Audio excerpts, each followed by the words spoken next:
നമസ്കാരം. തെന്നാലി രാമനുമായി ബന്ധപ്പെട്ട ഒരു കഥയാണ് ഇന്ന് നിങ്ങളുമായി പങ്കുവെക്കുന്നത്. ആ കഥ ഒരു കോട്ടുവ വരുത്തിവെച്ച വിനയാണ്. ഒരാൾ മറ്റൊരാളുടെ കാര്യമായി സംസാരിക്കുന്നു. ആ സമയം മറ്റേയാൾ കോട്ടുവ ഇടുന്നു. അത് കാണുമ്പോൾ സംസാരിക്കുന്ന ആൾക്ക് ചിലപ്പോൾ ഒന്നും തോന്നാറുണ്ട്. താൻ പറയുന്നത് മറ്റൊരാൾക്ക് മുഷിപ്പായി തോന്നുന്നു, അല്ലെങ്കിൽ തൻ്റെ സംസാരത്തിൽ മറ്റേയാൾ ശ്രദ്ധിക്കുന്നില്ല. ആ തോന്നൽ തന്നെയുണ്ടായി ചക്രവർത്തിക്ക്. ഒരിക്കൽ അദ്ദേഹം രാജ്ഞിയോട് സംസാരിക്കുകയാണ്. രാജ്ഞി അറിയാതെ കോട്ടുവായിട്ടുപോയി.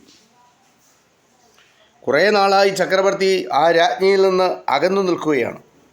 ആ വസ്തുത രാജ്ഞിയെ അത്യധികമായി വിഷമിപ്പിച്ചു. ഏതുവിധേനയും തന്നോടുള്ള ചക്രവർത്തിക്കുള്ള നീരസം മാറ്റണം. അതിനെന്താണ് വഴി? രാജ്ഞി ഗാഢമായി ആലോചിച്ചു. അപ്പോൾ തെനാലി രാമനെ ഓർമ്മിച്ചു. രാമൻ വിചാരിച്ചാൽ കാര്യം സാധിക്കും. രാജ്ഞി ഒരു ഭൃത്യനെ അയച്ചു. തെനാലി രാമനെ വരുത്തി സകലതും വിസ്തരിച്ച് തെനാലി രാമനെ അറിയിച്ചു. തുടർന്ന് രാമൻ്റെ സഹായവും അപേക്ഷിച്ചു. ഞാൻ കഴിയുന്നത്ര പരിശ്രമിക്കാം. രാജ്ഞി ഒട്ടും വ്യാകുലപ്പെടരുത്. രാമൻ രാജ്ഞിയെ സമാധാനപ്പെടുത്തി. അയാൾ ആസ്ഥാന മണ്ഡപത്തിൽ കയറി ചെന്നു. അവിടെ ചക്രവർത്തിയുണ്ട്, മന്ത്രിമാരുണ്ട്. എല്ലാവരുമായി ഗൗരവമേറിയ ഒരു വിഷയത്തെക്കുറിച്ച് ചർച്ച ചെയ്യുകയാണ്. നെൽകൃഷി മെച്ചപ്പെടുത്തുക എന്നതായിരുന്നു വിഷയം. നാം ഇതിനിടയ്ക്ക് പലതും ചെയ്യുകയുണ്ടായി. അതൊക്കെ കുറേയൊക്കെ ഫലിക്കുകയും ചെയ്തു. പക്ഷെ അതുകൊണ്ട് നമുക്ക് തൃപ്തിപ്പെട്ടുകൂടാ. നെൽകൃഷിയാണ് ഏറ്റവും പ്രധാനം. വിളവ് വർദ്ധിപ്പിക്കുവാനുള്ള വഴി കണ്ടുപിടിച്ചേ മതിയാവും. ചക്രവർത്തി പറയുകയായിരുന്നു. അപ്പോൾ തെനാലി രാമൻ മുൻപോട്ട് കടന്നു.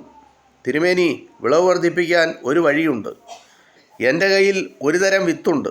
അത് വിതച്ചാൽ നെൽവിളവ് ഇന്നത്തേതിൽ നിന്ന് 3 മടങ്ങാവും. അയാൾ പറഞ്ഞിട്ട് കീശയിൽ നിന്ന് കുറേ നെല്ല് എടുത്ത് കാണിച്ചു. തീർച്ചയാണോ രാമ? അതേയെങ്കിൽ നമ്മുടെ ജോലി വളരെ എളുപ്പമാവും. വിശേഷപ്പെട്ട വിത്തായിരിക്കണം നിങ്ങളുടെ പക്കലുള്ളത്. ഇതിന് ഏത് രീതിയിലുള്ള വളപ്രയോഗം ആണ് വേണ്ടത്? ഏത് വളമാണ് വേണ്ടത്? ഏത് തരത്തിലുള്ള മണ്ണിൽ ഇത് വിതയ്ക്കണം? തിരുമേനി അങ്ങനെ കുറേ ചോദ്യങ്ങൾ രാമനോട് ചോദിച്ചു. തിരുമേനി, മണ്ണും വളവും ഇപ്പോഴത്തേത് മതി. പക്ഷേ എന്തു പക്ഷേ? രാജാവ് ചോദിച്ചു. വിതയ്ക്കുന്ന ആൾ കോട്ടുവ ഇട്ടിട്ടില്ലാത്ത ആളായിരിക്കണം. ഓഹോ, അങ്ങനെയോ? അതേ തിരുമേനി. അയ്യോ പാപം രാമൻ, നിങ്ങൾക്കൊന്നും അറിഞ്ഞിട്ടില്ലേ? കോട്ടുവ ഇട്ടിട്ടില്ലാത്ത ഒരൊറ്റ സ്ത്രീയോ പുരുഷനോ ഇല്ലെന്നുള്ള വിവരം. ഒരു കാര്യം ഞാൻ മറന്നുപോയി. അതെന്ത് കാര്യമാണ് രാമ?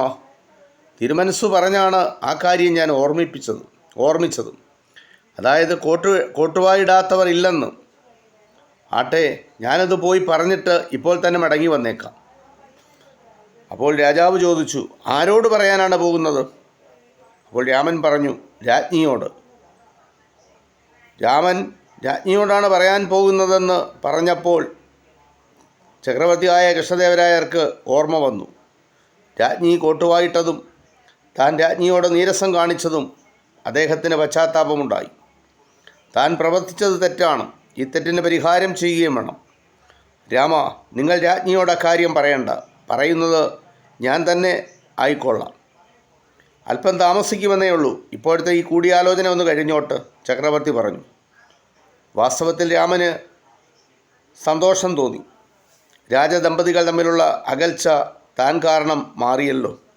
കൂടിയാലോചന കഴിഞ്ഞു. ചക്രവർത്തി രാജ്ഞിയുടെ അന്തപുരത്തിൽ ചെന്നു. ദമ്പതികൾ തമ്മിൽ അവരുടെ അസ്വാരസ്യം പറഞ്ഞൊതുക്കി. രാമന് 2 പണക്കിഴികൾ ഇതുമൂലം കിട്ടി. ഒന്ന് ചക്രവർത്തിയുടെ വക, രണ്ടാമത്തേത് രാജ്ഞിയുടെ വകയും. ഇത് തെനാലി രാമനുമായി ബന്ധപ്പെട്ട ഒരു കഥയാണ്. ഇതിത്രമാത്രം. നന്ദി, നമസ്കാരം.